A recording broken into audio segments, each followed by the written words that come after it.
Hello, hello, hello, and we are live. Welcome to episode 6 of Range Woman, the variety show. And today I've got the gorgeous Kellie Guenther with us, rebel astrologist. That's what she calls herself. I think. Is that what you call yourself, or is that what you call your live streams on Facebook? I can't remember. I've been called lots of things. I won't name all of them here.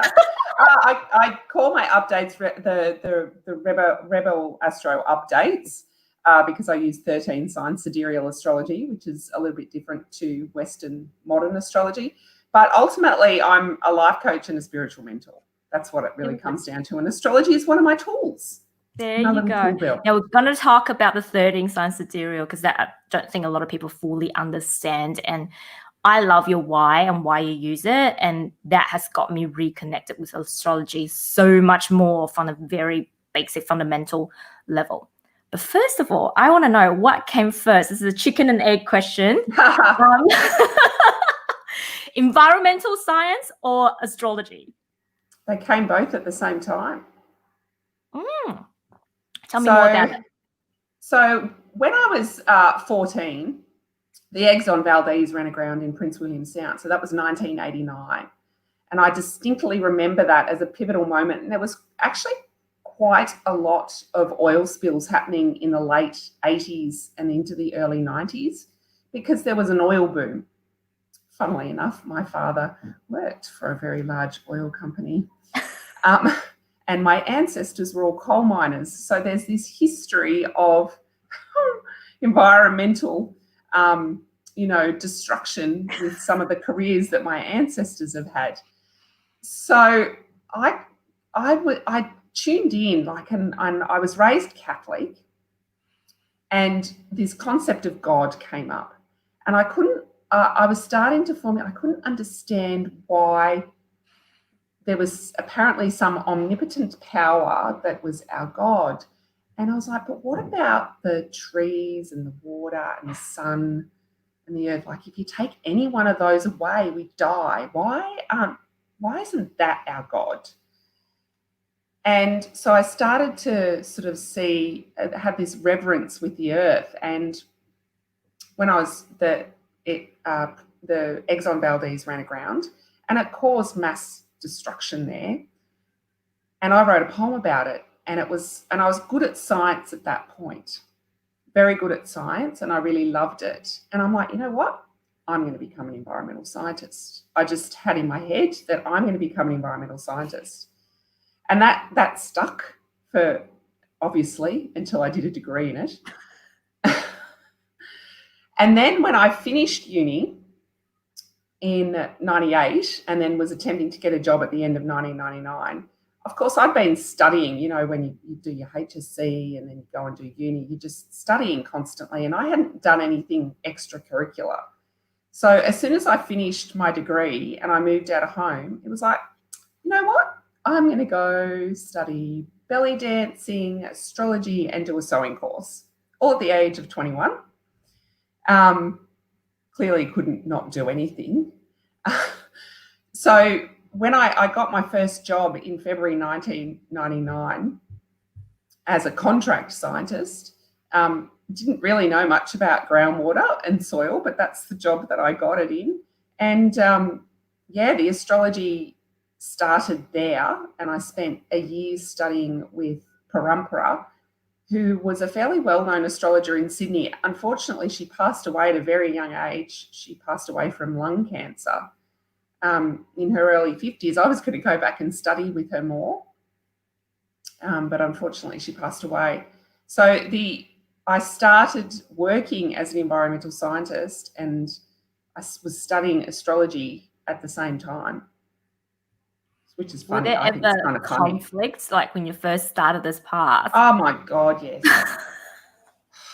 How can you be a scientist, Kellie, and be studying astrology? That doesn't make sense. And I'd stand there and go, do you realise what a scientist is? Do you have any idea what scientists do? Scientists make up questions and go test them, right? Those questions may not be the right questions. but they just make up a question. Perhaps something has led to science is not fact, people. It's hypothesis. Yeah. It's all hypothesis. And even as a consultant, we would never say really deterministic things. We can't, because the environment's an open system. Yeah. And it's got too many influencing factors. So we make inferences. We have lines of evidence that suggest a certain pathway, but I'll never say, yes, it's definitely going to go that way. And that's kind of like intuition and intuitive intelligence and astrology. We ask a question, we move into a more quieter mindset, and we feel, we think, we hear, or we just know the answer. And how is that any less valid than what science is doing? And correct me if I'm wrong, but essentially science came from people who want to know more about our environment, our world. And a lot of if you look at back in the days, the first lot of scientists were actually studying star constellations. That's right. So this past year, and it's interesting that I'm having this call with you in November, because it was November last year where I reconnected with astrology and it came into my business. I was using astrology for myself for 20 years. I didn't see it as anything to do with my business. It was just part of me, right? Until, of course, a coach cracked me open and went, no, I think there's something there. So that was a year ago in November. And I started studying tropical astrology. So it's Western tropical astrology. And this is where I'm going to talk about a little bit science. So put your science hats on. And I served 3 beautiful VIP clients, and it was amazing. They were very intelligent VIP clients, though, and they asked the best questions. And one of them asked me, so what does it mean when the sun is in Pisces? Because that's where your sun is. So I said, well, that means the moment that you were born, as perceived from Earth and the location that you were, the sun was perceived to be sitting in the star constellation of Pisces. She's like, okay. And I was like, okay, that's great. Then my other client, who we were in a group call, she went and looked at the astronomy. She went and looked, and she said, it doesn't match up, Kel. I was like, what? Oh, this is not good. What? And that was just before March. And we went to New Zealand in March, and I had some time off, and I had to sit and think about what was I going to do? And I got an astronomy app. I put my birthday in, I put my time and location in, and the planets were not sitting where my birth chart said they were meant to be sitting. And that's the science for you, right? You're like, well, now I can't. Now I can't talk. Well, how do I explain to people if they ask me, what does it mean when my sun is in Pisces? And I'll go, well, with tropical astrology, I'm not really sure. I am sure now. Now tell me about the 13 sign thing. Yeah. So what I discovered was that tropical astrologers had taken out a phenomenon. I can't say the word phenomenon. Phenomenon that the Earth undergoes. So the Earth is tilted on a 23-degree axis. And just like a spinning top, it has a little wobble. And tropical astrology has linked the equinoxes, particularly the spring equinox, it's locked it in to 15 degrees Aries. So that's where the spring equinox in the northern hemisphere, so it has no relevance to the southern hemisphere, has locked it in. The problem with doing that is that this wobble means that shifts by 1 degree every 72 years. So the tropical astrology method has put the planets, when you were born, the planets now, 25 degrees ahead of where they actually sit. And when I say actually, it's perceived from our planet. With sidereal astrology, it's perceived from now. So where the stars, you look from the planet and you look out where the planet is perceived in the constellation. And by doing that, you're accounting for precession because you're looking at it from our planet, which that's what we're kind of doing. So why not take account for precession? So that's one of the main things there to think about, is that where the typical Western astrology, and I'm just talking Western astrology because Eastern astrology typically has been star referenced systems. Your sun sign may be 25 degrees ahead of where it would be placed sidereally linked to the stars. So coming back to your point of bringing the science and the astrology together, when I went down the rabbit hole of sidereal astrology, I found out that it was a lot older than what it had been given credit for. So tropical astrology really evolved around, I think it was 100 AD. And it was evolving particularly under the Roman and Greek empires. They were starting to farm. They really needed to look at the seasons. They needed to know when the spring equinox was occurring. They needed to know when to plant and all those things. So they were watching particularly the seasons. So why not have an astrological system linked to seasons, right? So that's what they needed. However, 2600 BC was when the Babylonians were starting to observe the sky. They were starting to look at the sky and start to notice that there were stars that moved and then there were stars that looked fixed. Now, the stars that moved were the planets, and obviously they didn't have telescopes, so they could only see, I suspect they could only see really up to Jupiter because Jupiter's so big. So they started mapping them. And of course, because they're mapping them from the Earth, precession is accounted for. And so they started to develop astrology and astronomy. And some of that information that was developed by the Babylonians back in 2600 BC and up to that point, NASA uses that because it's data that they can use from so long ago. So what happened is the Babylonians were pushed out of Egypt. They were displaced people. They'd written this information in a language that got lost. And so, of course, Greek, I think it was Ptolemy around the time, and it was a lot of mathematicians and statisticians and the Greeks and the Romans, and they essentially developed their own system. And they took precession out of it because they couldn't quite work out what was happening. They knew it was happening, but they couldn't quite work it out. And it was kind of all married up at that point. But if you come to 2020 AD, yeah, we're about 25 degrees out now from then. So it was about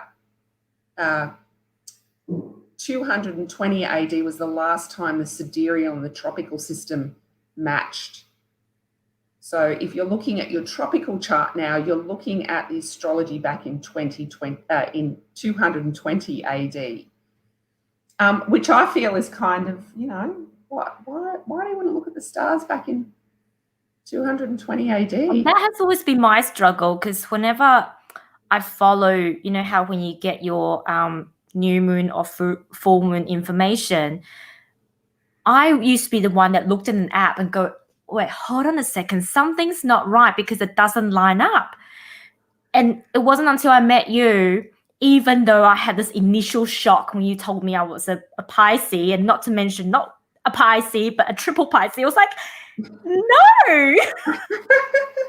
For 37 years in my life, I always thought I'm an Aries. And, I was like, okay, how do I deal with this? But the more I delve into it, the more I get to know you, the more we talked about astrology, it really makes sense. It makes sense from the logical perspective, but also from the spiritual perspective. And that's why every time I talk to people about Cal, it's like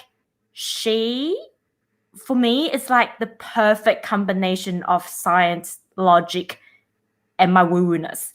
I know you've got a different word for woo-woo-ness, but I think that's why we connected right away, because you are making something that to some people is out there, that is sort of, a little bit spiritual, but yet there are planets and things that we could see, and you're making me feel that I'm so much more connected to the planets and to the constellations. So yeah, so you. it's my pleasure. It's not me, it's the planets. Yeah. So I have a little bit of a different philosophy how I'd like people to start using astrology. And it's interesting that you mentioned, you look up your full moon or the new moon report, or you look up your weekly or daily stars online, because, you can get them everywhere now. And they make you feel nice for about, 30 seconds. You might read something, or they make you feel shit, depending on what they're telling you, right? Excuse my swearing. And I was a bit like, and I was conflicted, because I studied intuitive intelligence, and that was really taking out any of the superstitions and the trinkets, like not using an object as our power, not using the object as the source of whatever it is you're channeling or reading. And I fully embraced that. But then the astrology bubbled up again, and so I was conflicted. Okay, so hang on a minute. I know astrology means something in this realm. I've got to continue to unravel it. And that's where really Planets on Purpose has come in. Astrology is a tool to help you move into your soul and your spirit, and also deeper into your human self, because all the planets, all the signs, all the houses, they have archetypal qualities. And archetype just means pattern. They have a certain pattern of qualities. Now, if you hear about it, you can start to go, oh, okay, and you can dive into that quality and unravel it and use it to either communicate better, have better relationships, to grow a business. And the whole idea of observing, what you said is getting your astronomy app out and observing where the planets are now, and in particular the moon, because you're right.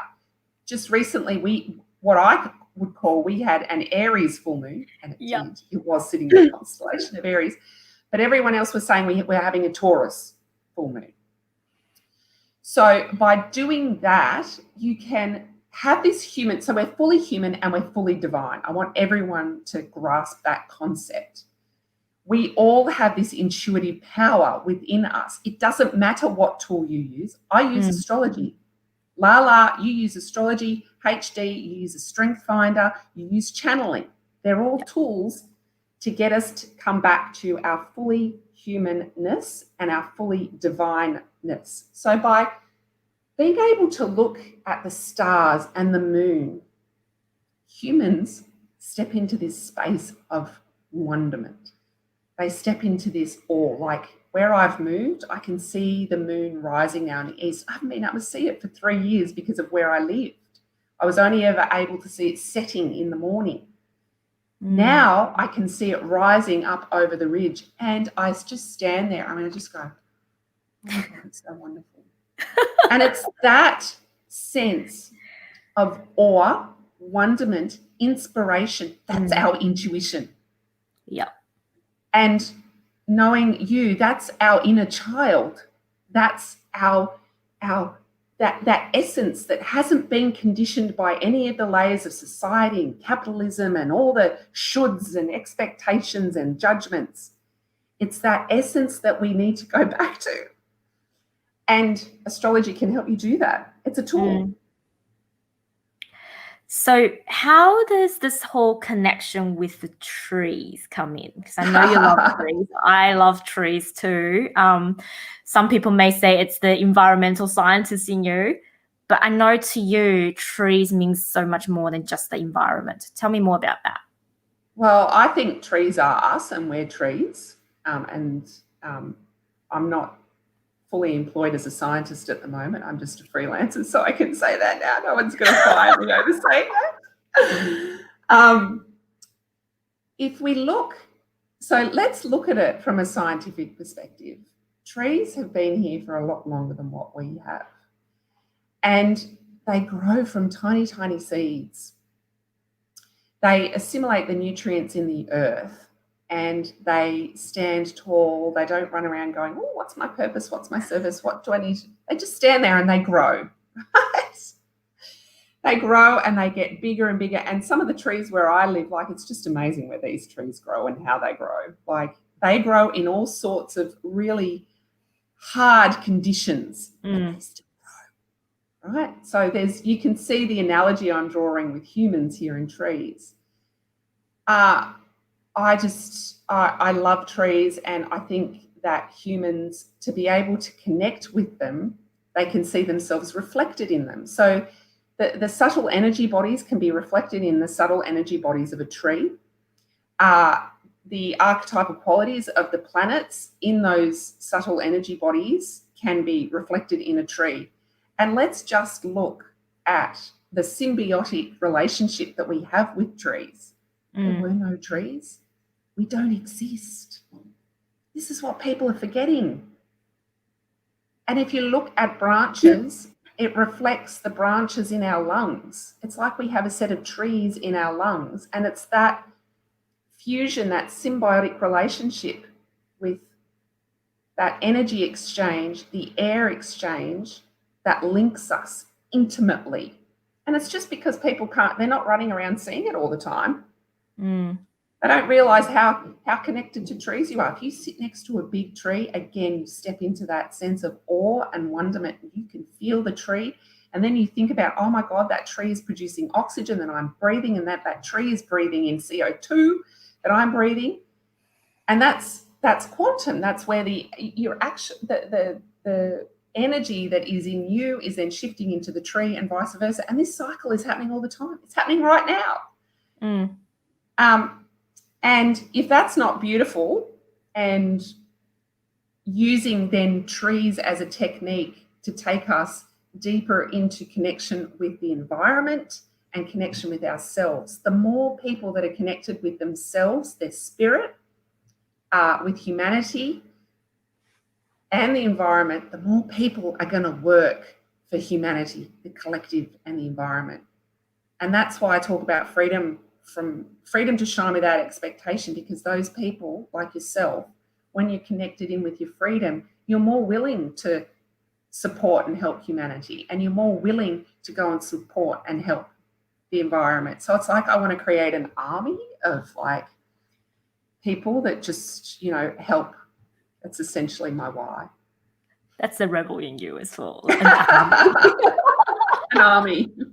But it's like where, it was slightly, I don't want to say hippie army, greenie army, not army as in like what my children run around with, shooting guns and stuff. No. I'm your mother. Why are you making a gun? To shoot people who kill trees. But yes. Well, they do hug trees. Every time we go on a walk, they hug a tree. So my job is done. My children hug trees. There you go. So tell us a bit more about how you combine all these things, the scientists in you, astrology, intuitive, intelligent, and how do you help yourself and help your client? So there's a number of ways that I work, and I'm led intuitively as to how I work. But typically what it would mean is if I'm working with you one-on-one, we would step into intuitively into either your natal chart or your transit chart. And I would sense with my intuition, either through my body, so feeling, seeing, knowing, or hearing, and channel the information back to you. And typically it comes through as like a little movie. And that information is, we haven't asked any questions. I'm merely being a conduit or a facilitator for that information to come through from the unified field. So come through the quantum channels to be fed through to the individual. And usually that then raises questions. So we always do the intuitive session first. So it's either channeling the natal or the transit chart. Or sometimes it's a guided journey with the soul tree. So the tree that you've described and what I've described, it's a guided journey with the soul tree. And I'm guided into the subtle body. And people would have heard the subtle body referred to as the chakras. And I'm guided into various points there, and that we delve in that way. So that's another way. And typically what we're looking for is limiting beliefs. We're looking for the lower emotional states that the unified field is going, or if you would prefer to use the word God or the divine or the universe, is tapping on your shoulder going, hey, what about this little limiting belief? Or other people might refer to it as, hey, what about this little fear or this belief that's sort of programming you at the moment? Hey. And I just come in and I put words to it, and you sit there and you go, oh, yeah, that thing. And then what we do is we then move into more like a coaching mindset where we start to unpack it and we unravel it and we shift it. And you, the client, finds ways, because the client has all the power. None of it's mine. It's all yours.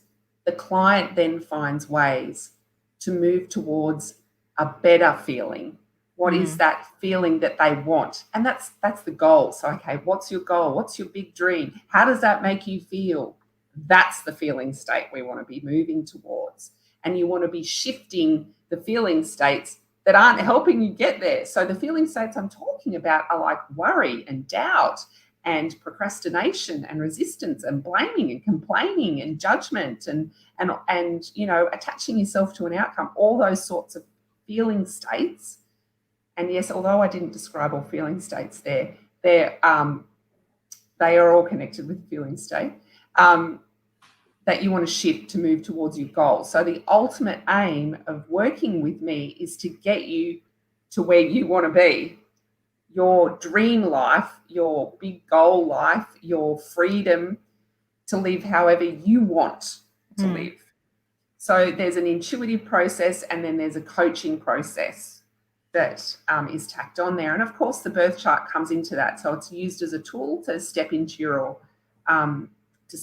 energy or your subtle body, to pull an energetic thread to get you to move to where the divine is guiding you to move. And that, I really have to say, listening to you describing how you coach your client, I'm looking at your top 5 strengths at the moment. I'm just like, yep. So Kellie has got connectedness, futuristic, activator, relator, and intellection. So intellection is the intellect part of you, which is the science, the part of you that wanted to learn everything and know everything. And just through talking to you, if you are really interested in the topic, Kellie dived right in and wanted to know everything about it. But with your coaching, I can really see the activator part, because obviously I've spent quite a fair amount of time with you tapping into my own chart. And I love those movies. Every time I freak out every time before our session, I'm just like, oh my God, what are my planets going to tell me today? Like, you never know what's expected. And when you go in there, it really is like, I'm going to say it's like a sci-fi experience. You never know what you're going to get. Horseback armies, we had rivers, we have had, I remember the first time I met my Venus, she was like all in leather with a whip. And, it's... You never know what you're expecting, but coming out of it, it's not just I'm receiving a whole lot of information and not knowing what to do with it, right? What I see is your futuristic is what you bring people to. They all bring astrology to people, bring people to their astrology chart or natal chart. But it is your activator that activates. Like, we would go have a beautiful movie session. I'm going to call it movie sessions. And tapping into our intuition. But these informations are just information if you don't act on it. Yes, right? And correct. the magic of having a coach, and that's what I believe everyone should have a coach and a mentor, because of that activation. You need somebody to activate you so you can take the next step. Like, it's like anything, without action, all those information are just wasted information. And for me, like astrology, it's like, if I don't take action, and like Kellie and I talk about this all the time, I take a lot of action. It's just because I believe it's almost like disgracefully or being ungrateful with these information that I'm given, because they're gifts from the universe. And if you don't take action, it's like, how dare you? That is so ungrateful. I guess what I'm leading to is, I know, you kind of know your 5 strengths, and I remember when we were talking about it, you qualified it. But how do you see that ties into what you do with astrology and with coaching? So with the way I use astrology is I'll go into your chart and we do it intuitively, and then I also tell you how it would traditionally be told with astrology. But ultimately what you come down, and the way I've used it in my birth chart, is I come up with a triangle of the 3 main parts of your birth chart, your natal chart, that more than likely tie in with what Lala just described.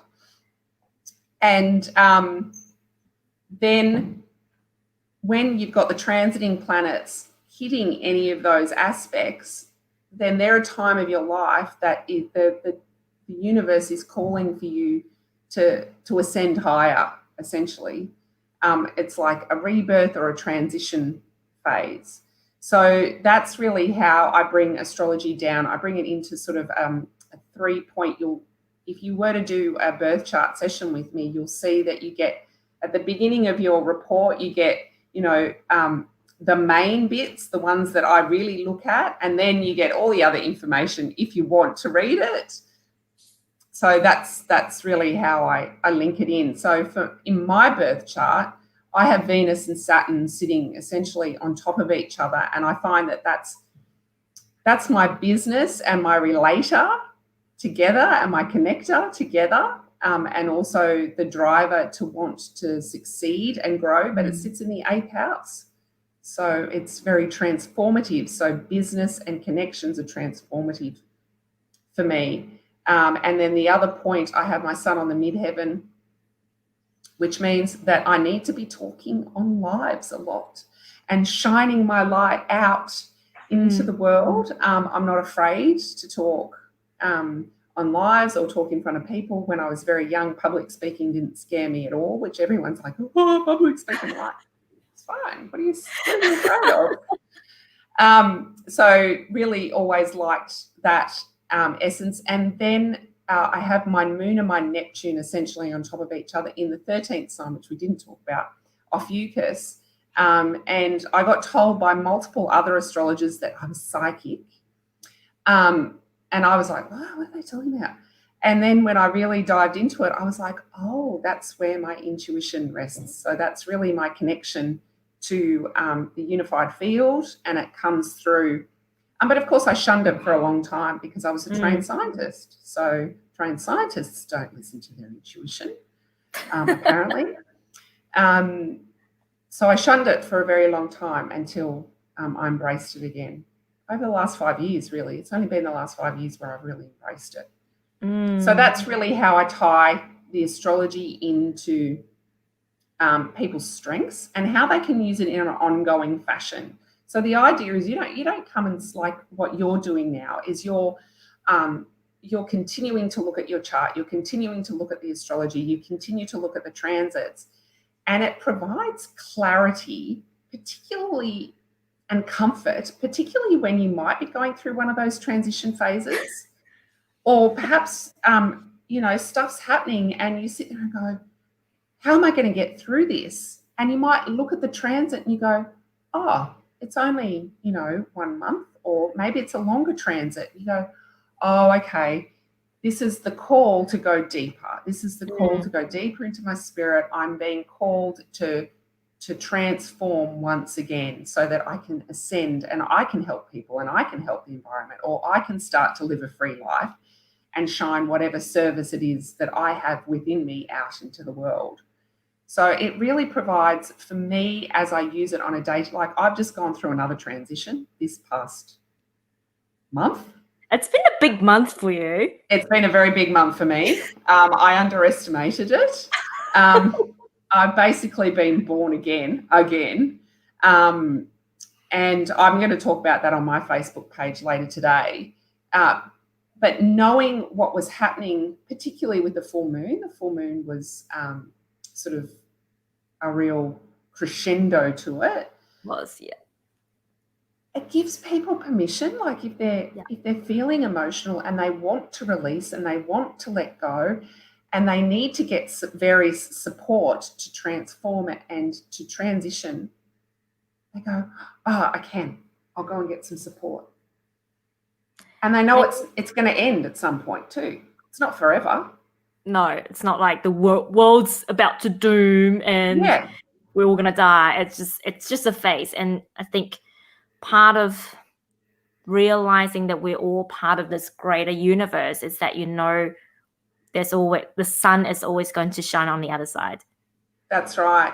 And, I say to some people that, okay, it might feel hard now, but listen to someone who's done it before, always on the other side of difficult challenges that we face in our life. Always on the other side is a more highly evolved spiritual and human being. And it's like, I call it the spiritual onion. You start to pull all the layers off the onion and you're starting to really get down to the core of who you are.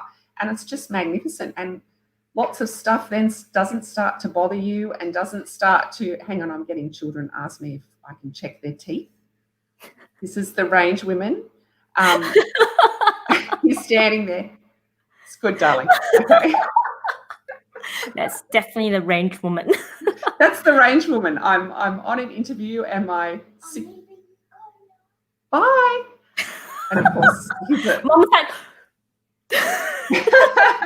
he's sitting there brushing his teeth. Am I done? I'm like, I have no idea if you've done. I don't know when you started brushing. Mom, can you smell it just to make sure it smells good? So, what was I talking about? There you go. Range woman distracted by a 6.5-year-old. Astrologies and it's all phases with our transit. Yeah.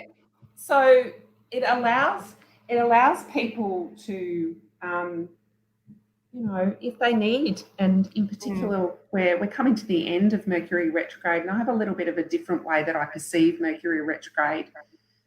It's a great time to reflect and give the mind a rest, review, journal, and try not to sort of push ourselves too hard or hustle and things like that. It's not a time to be scared of technology, which is typically what a lot of the mainstream astrology might say. Oh, it's Mercury retrograde, so expect everything to go, all your technology to go bad. Well, you've basically set the belief that the next period my technology is going to fuck up. So what do you think is going to happen? My technology is going to fuck up. So with Mercury retrograde refers to the mind. It allows you to have a reset of the mind. So that's just one example of how you can use collective astrology to support you, because in our modern society in particular, and in the first world society, there's this expectation that we're always on, that we're always doing something. And yes, I've fallen into the trap, and I'm still untethering myself from that system. Why can't we have more time and space? Why can't we go, no, you know what? I need to go and support my body. I need to go and support my family. I need to go and calm and clear my mind. And astrology and watching the transits, and even just watching the collective astrology, allows you to go, you know what? I'm going to go do that because Kel said so. The planet said so.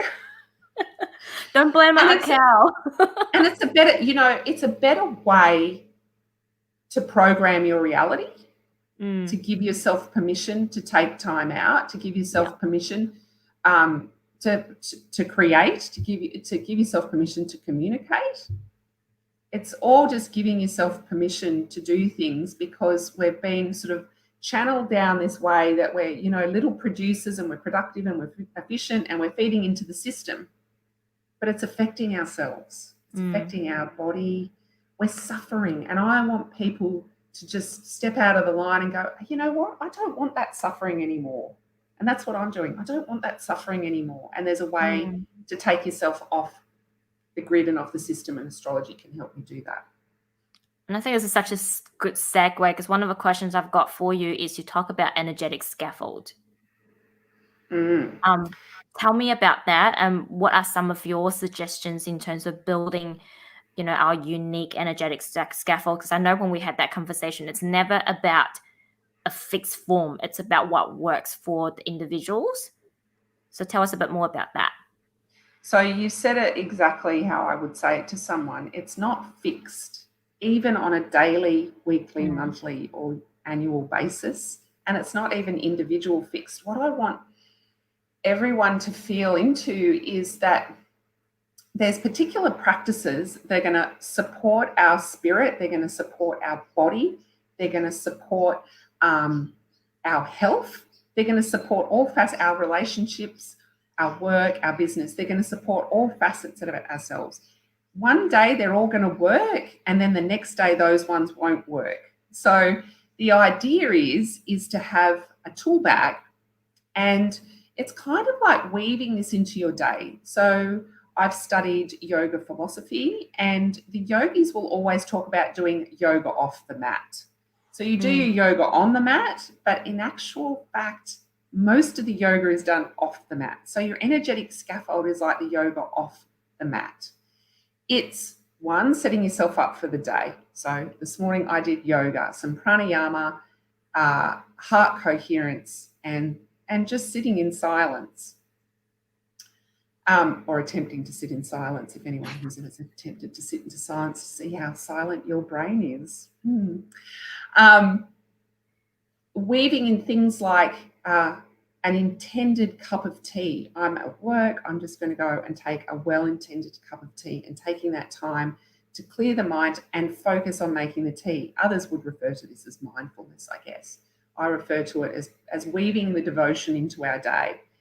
If something really rattles you during the day and it drops your feeling state, so perhaps you start to drop into self-deprecation or worry or doubt, you can take yourself to the bathroom and complete a little practice. It might be tapping. Some people into tapping. I haven't gotten into tapping. I want to. For me, I go and use heart coherence. Heart coherence is really gratitude. It might be, I know, Lala, that you will have a journaling break during the day, so that you will go, and journaling is it could just be free writing. Maybe someone at work is really pissing you off. You know what? You can write cranky things in a journal, and it's better that writing in a journal that goes in your handbag and nobody else can see it, rather than you saying that to anyone else. Yep. And then you usually get to the point and you start to realize, I'm not taking this personally. So, and then of course there's service as an act of devotion. So that if there is your art and your creation or something that you want to birth into the world, that is also part of our energetic scaffold. So creating, and then the energetic scaffold of sitting with your loved ones, reading to your children. Watching my children now know how to ride a bike. Apparently after only 2 sessions, they can ride a bike. Hey! Yes. Walking to and from school, definitely for me, going and walking in the bush. I weave that into my week as much as possible. And I know when I haven't been in the bush or with the trees and how I feel. So that's really your energetic scaffold. It's ritualizing your day to the point where I think that you could have such a ritualistic day that you're almost moving from ritual to ritual, and that your whole day would just be living in the divine. And like recently I've sort of starting to live more intentionally with my day and with a lot more rituals in place. Like really, it's about keeping you in the energetic alignment and at a high vibrational state. And really, when you're in that state, life is a lot more beautiful. It is, because there's nothing, the human condition of suffering drops away. You realize that, yes, there's times, there's that rise and fall of a wave. Yes, there's times where we have to meet challenges that we didn't expect, we didn't see coming. And if we have this support, this energetic scaffold in place, we ride the waves. We can ride the wave with it. And yes, it may rattle. Look, you can't have, I feel like humans can't have a high vibration all the time.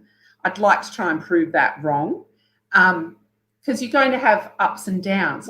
But the downs, if you have this energetic scaffold that you're weaving throughout your life and your day, the downs get shorter. And you know them, you become aware of them really quickly, and you can shift them really quickly. Whereas when you don't know about them and you don't know that they're happening because they're in your subconscious, you keep going over them and over them and over them, and it lengthens that low. So by having the energetic scaffold, when something comes in to rattle you, you go, oh, all right, that's what I need to do, and I can shift it to the point where at times it may only rattle you for a minute or 5 minutes, and then there might be bigger things that rattle you for a little bit longer. But having the energetic scaffold allows you to shift it faster and become aware of it and be the observer of everything that's going on in your world, and the creator too, because once you're the observer and you're conscious of your own vibration and your feeling state, then you become the creator of your reality, and your freedom shows up for you. And you go, how did I do that? Years of practice. Years of practice. Thank you so much, Cal. So tell us, how can people work with you more? So I'm running Celestial Niche School. That starts next week. Celestial Niche School is a 6-week program about you. You get your birth chart, and over 6 weeks we dive into it intuitively. So there's guided journeys, and you start to unravel who you are, what are your values, reconnecting you with your desires, reconnecting you with your big goals, and really starting to step you into how you like to connect, who you like to connect with, how you want to communicate, who you want to communicate with. And really, what is your mastery and your vision for this lifetime? Now, that may sound all businessy and service-like. And yes, if you are a creator and you want to gain clarity, Celestial Niche School is a great place to start. However, if you are merely a spiritual being on this journey, wanting to unravel a little bit more about their values and their desires and the goals and how you want to move through this lifetime, Celestial Niche School is also a place where you can come in and start to gain clarity on the self, the spiritual self. So that's one way you can work with me. And then I also work privately, one-on-one coaching. Which is so good. Which is so good. And it's the method. It's so good. So much so method everywhere. Well, my cat just came in to see me, and she sat next to me quietly, and I ignored her, and she's gone away, being very contrary, the cat. Oh, she's not paying any attention. Well, mine's literally here, and you probably know as a cat owner, because the weather's getting warmer. All the hair's coming off. Molting. Yep, so I'm covered in cat hair at the moment. Yeah. Well, Cal, thank you so much for your time. I really appreciate this. And as usual, we can talk all day about astrology and about all the things. So I really want to thank you for coming today out of your busy schedule. And for anyone who want to check out Kellie and her work. Ooh, what's that noise? It's the cat rubbing my computer. I think the cat's telling us it's about time. Yeah, so, she's headbutting it. Check out Kellie Guenther on her Facebook, and then there's a whole lot of information that you can delve into. Check out Celestial Niche School, because that's when I first started with Cal, and it opens my eye to a complete different world of astrology. Thank you once again, Cal, and I will see you all tomorrow. Bye. Bye.